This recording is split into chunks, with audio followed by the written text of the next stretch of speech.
Good evening बाबू। तो आपका exam बहुत नज़दीक आ गया है और आपको एग्ज़ाम बेस्ड क्वेश्चन जो आपके बोर्ड में पूछेगा, तो कुछ इंपॉर्टेंट क्वेश्चन मैं आप लोग को वीडियो दे रहा हूँ। इसी तरह से लगातार आपको वीडियो मिलेगा एग्ज़ाम तक, तो आप स्पीड करके इसको देख सकते हैं। तो आज का टॉपिक है व्यतिकरण की गणनीय विवेचन। तो इसके पहले हम पढ़ाए थे वेव ऑप्टिक्स में, आपको बताए थे कि व्यतिकरण किसको कहते हैं। तो व्यतिकरण किसको कहते हैं एक बार रिकॉल कर दीजिए। व्यतिकरण जिसका आयाम और आवृत्ति, एम्पलीट्यूड और फ्रीक्वेंसी सेम है। तो सेम डायरेक्शन में अगर फ्रीक्वेंसी और एम्पलीट्यूड है, दो इस तरह से एम्पलीट्यूड और फ्रीक्वेंसी अगर सेम है तो क्या होता था, तो उसकी तीव्रता क्या होगी, अधिकतम होती थी। उसकी तीव्रता, प्रकाश की तीव्रता क्या होती थी, अधिकतम होती थी। और इस घटना को क्या कहते हैं, व्यतिकरण कहते हैं। और इस घटना को क्या कहते हैं, व्यतिकरण कहते हैं। व्यतिकरण दो प्रकार की होती है। व्यतिकरण दो प्रकार की होती है। पहला व्यतिकरण संतोखी व्यतिकरण और दूसरा विनाशकी व्यतिकरण। कंस्ट्रक्टिव इंटरफेरेंस और डिसकंस्ट्रक्टिव इंटरफेरेंस। तो देखेंगे इसमें क्या होता है कि प्रकाश की जो इसको एम्पलीट्यूड कहते हैं, इसको एम्पलीट्यूड आयाम कहते हैं, ठीक है, और ये फ्रीक्वेंसी। जब दो फ्रीक्वेंसी वेव, एक ऐसा है साइनसोइडल वेव है। कैसा वेव है, साइनसोइडल वेव है। आपको हम इलेक्ट्रिक करंट में भी साइनसोइडल वेव बताए थे और इसका इक्वेशन y इक्वल टू क्या होता है, a साइन ओमेगा टी, यही होता है ना, जहां पे ए क्या है, एम्पलीट्यूड है, और ये पूरा क्या है, फेज है। फेज जिसको कला बोलते हैं, कलांतर, ठीक है। तो प्लस थीटा जुटेगा, ठीक है। तो सेम वेव में सेम साइनसोइडल वेव अगर होगा, सेम साइनसोइडल वेव होगा तो क्या होगा, इसकी एम्पलीट्यूड क्या होगी, बढ़ जाएगी। इसकी एम्पलीट्यूड बढ़ जाएगी। इसकी एम्पलीट्यूड क्या होगा, अब देखो सपोर्ट है, इसको लिए थे 10 एम्पलीट्यूड का और इसको 8 एम्पलीट्यूड का, तो मिलके कितना एम्पलीट्यूड का हो गया था, 18। तो इसका एम्पलीट्यूड कितना हो गया, 18 एम्पलीट्यूड, ठीक है। और इसी तरह से विनाशकी व्यतिकरण में क्या हुआ था कि इसके अपोजिट, एक इसके विपरीत में एक लिए थे। तो ये आपका कुछ इस तरह से था, ठीक है। अगर इसका 10 है और इसका 8 है तो दोनों इसका व्यतिकरण क्या होगा, घट जाएगा। ये इस घट में क्या होगा, इसका वेवलेंथ क्या होगा, ये घट जाएगा। ये क्या होगा, घट जाएगा। तो ये कितना हो जाएगा, 2 एम्पलीट्यूड का, 2 एम्पलीट्यूड का। तो इस तरह का व्यतिकरण को कैसा व्यतिकरण कहते हैं, विनाशकी व्यतिकरण। अब हम इसकी गणना देखते हैं, इसकी गणना करते हैं। तो लिखेंगे, चलिए इसको मिटा दे। ये चीज तो हम सुबह समझा चुके थे, कोई दिक्कत। इसकी प्रमुख शर्तें भी लिखा चुके थे।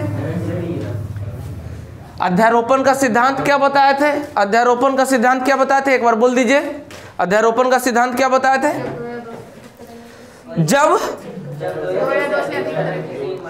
जब 2 या 2 से अधिक तरंगे किसी माध्यम से चलकर एक दूसरे पर अध्यारोपित होती है तो उसके विस्थापन में क्या होती है, तो उसकी विस्थापन का सदिश योग, तो उसके विस्थापन का सदिश योग के बराबर होती है। यही ना बताए थे। जैसे कि ये कोई वेव है, ये प्राइमरी वेव, और प्राइमरी वेव से क्या बोले थे, जब यहाँ पे तो ए इसका इतना विस्थापन हुआ, तो ए इसके मोशन करने से यहाँ तक इसका इतना विस्थापन हुआ, तो अब ए मोशन करने से तो इसको बोल देते हैं प्राइमरी, फिर ये सेकेंडरी हो जाएगा इसके लिए।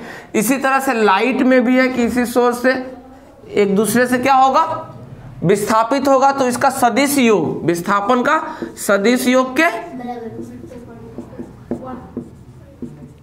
बराबर होती है, जितना भी रहती है। ये क्या है, अध्यारोपण का सिद्धांत। चलिए, तो अब हम न्यू टॉपिक यहां से पढ़ाते हैं, व्यतिकरण की गणितीय विवेचना। तो हम मान लेते हैं कि व्यतिकरण वाली तरंगों का समीकरण क्या होता है, व्यतिकरण तरंगों के समीकरण क्या होता है, y बराबर, हम साइनसोइडल वेव तरंग का क्या लिखे थे, तरंग साइनसोइडल वेव के लिए क्या बताया था, y equal to a sine omega T, जहां y क्या है, इसका विस्थापन है, और a आयाम है, और a क्या है, कला है।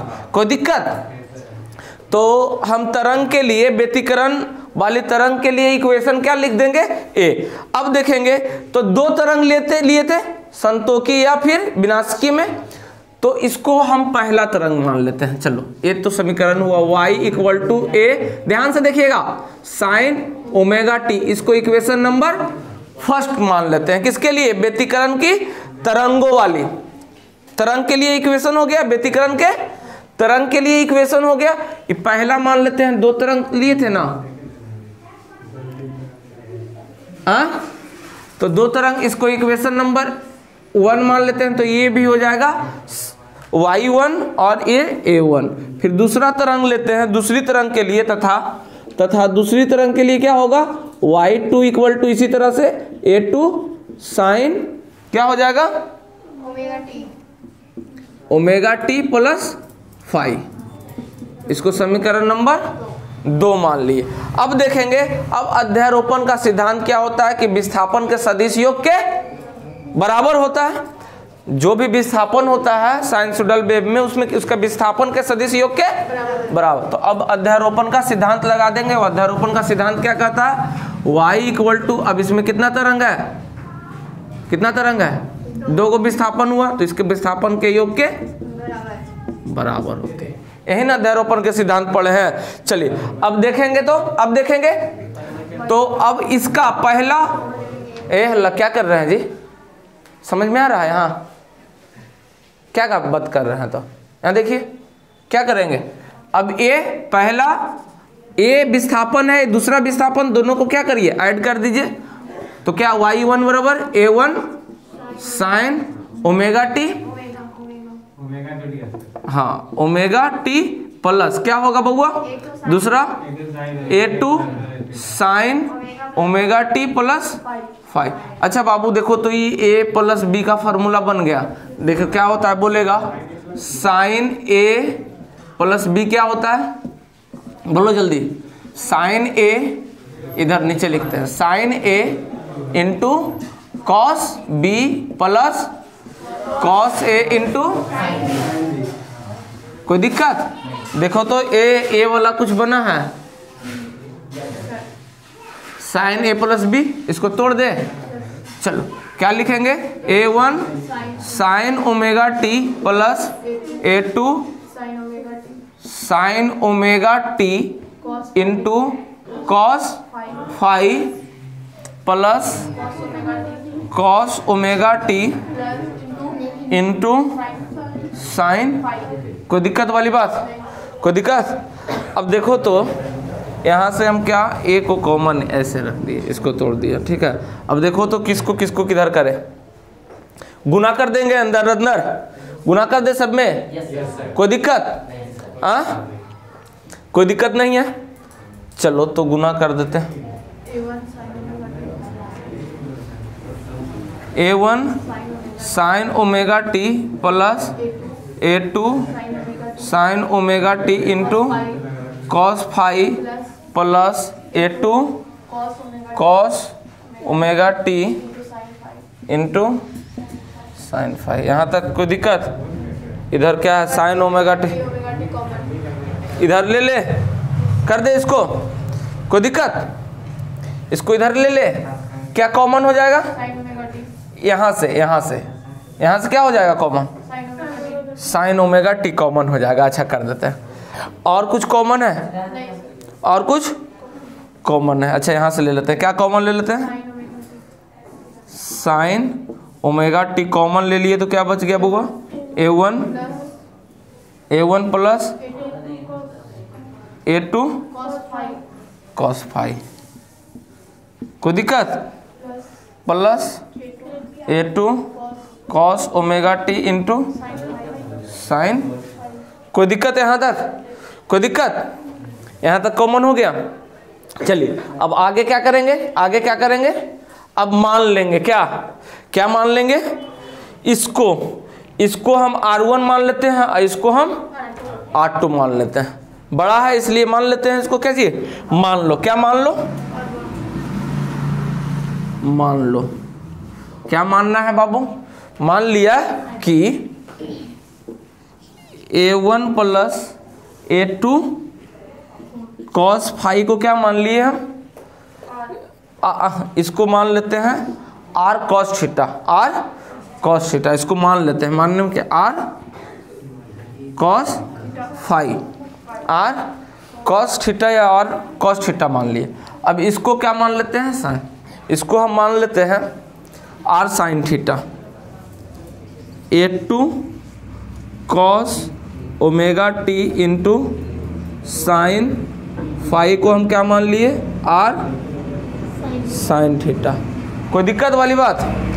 तो क्या होगा अगर इसको हम आर, इसको माने हैं आर कॉस, पुट कर देते हैं वैल्यू, लिखने में बनेगा जी।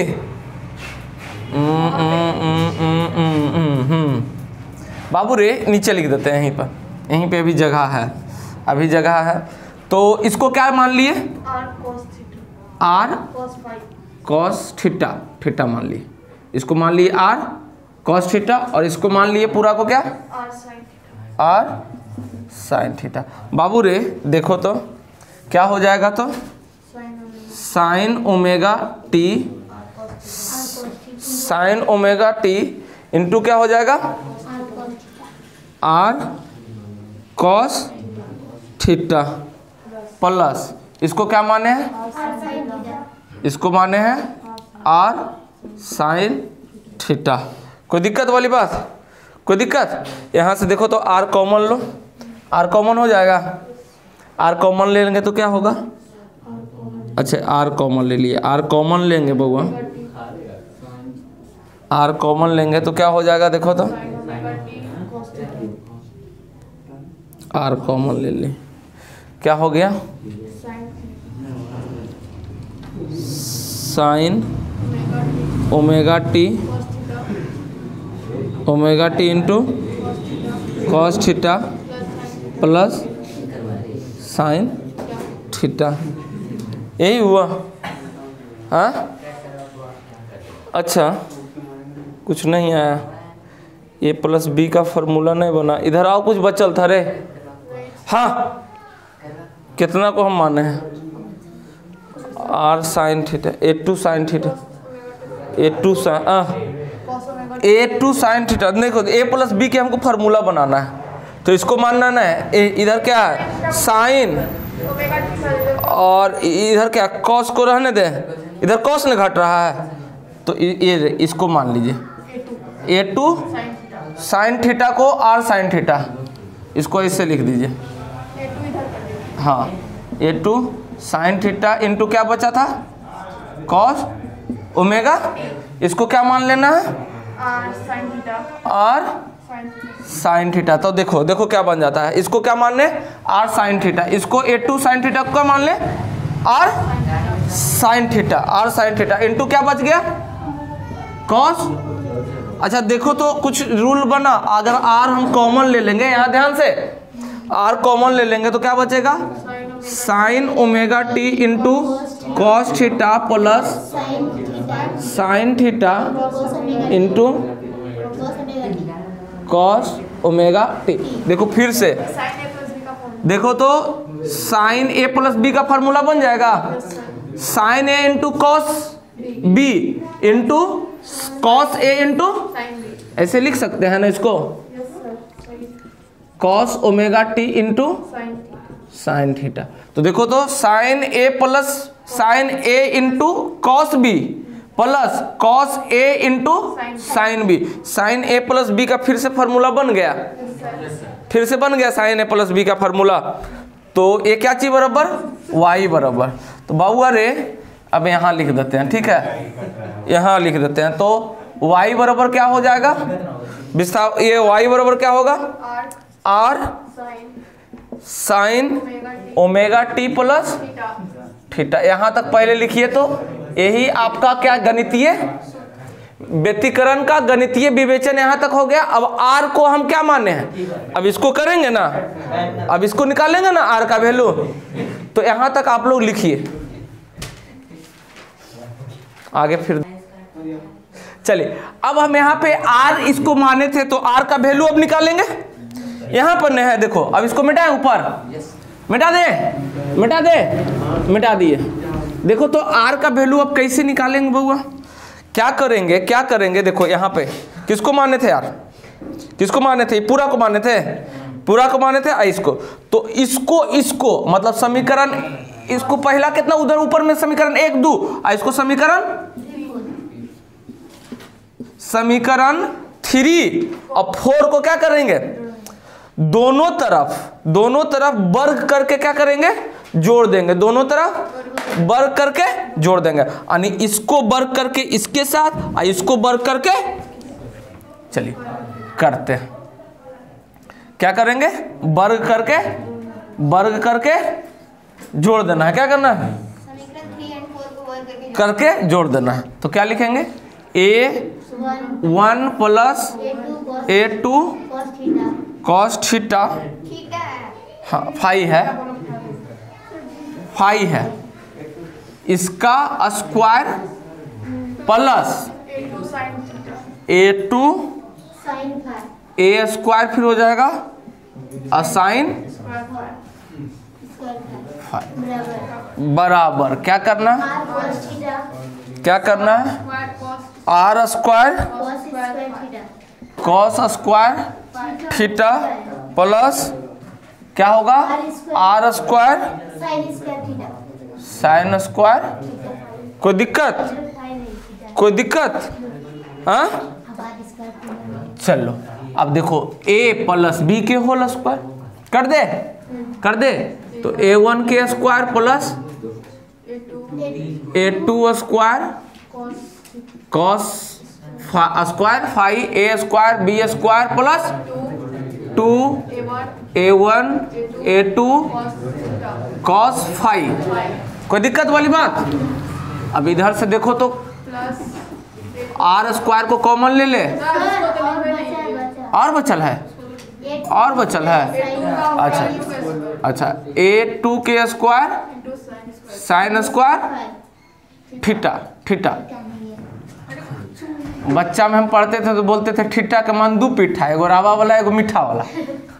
क्या स्क्वायर कॉमन हो गया, हाँ आर स्क्वायर। अब देखो तो cos square theta plus sine square theta. कुछ होता है, देख के तुझे देखा तो कुछ हुआ। क्या करने का, 1 करने का मन हो गया। Sine square theta plus cos square theta 1 होता है। अब इधरों कुछ होता है, देखो तो ए हल्ला, देखो इसको इधर कर दे। अब देखो ई मिला के क्या हो जाएगा, ए को अगर कॉमन ले लेंगे, a2 को अगर कॉमन ले लेंगे तो क्या हो जाएगा, 1 हो जाएगा। कोई दिक्कत वाली बात नहीं है, कोई दिक्कत वाली बात नहीं। हाँ कॉमन का डायरेक्ट कर दे, 1 कर देते हैं।